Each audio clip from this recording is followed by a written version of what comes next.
Hey everyone! In today's quick tutorial, I'll show you how to lock Safari on your iPad.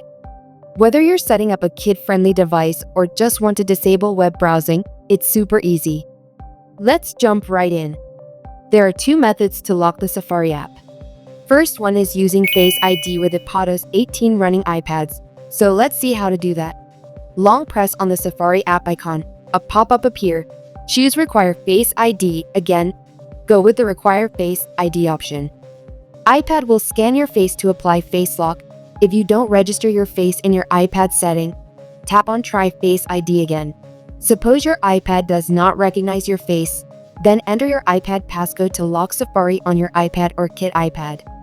That's it. Now let's test. If I try to open the Safari browser, the screen comes with a message that my Face ID is required to open Safari. It means Safari won't open without a face scan or passcode. So guys, this was the first method. The second method is one you may be familiar with: parental control. First, open the Settings app on your iPad. Now scroll down and tap Screen Time. If you haven't set it up yet, go ahead and turn it on. Next, tap Content and Privacy Restrictions. Make sure it's turned on using the toggle at the top.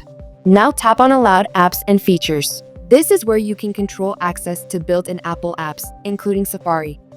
Simply toggle off Safari. Boom! It's now hidden from your home screen and completely disabled. And just like that, Safari is locked on your iPad. This is great if you're setting up a kid's safe device or want to reduce distractions.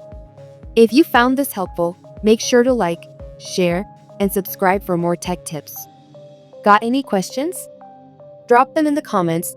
I'm here to help.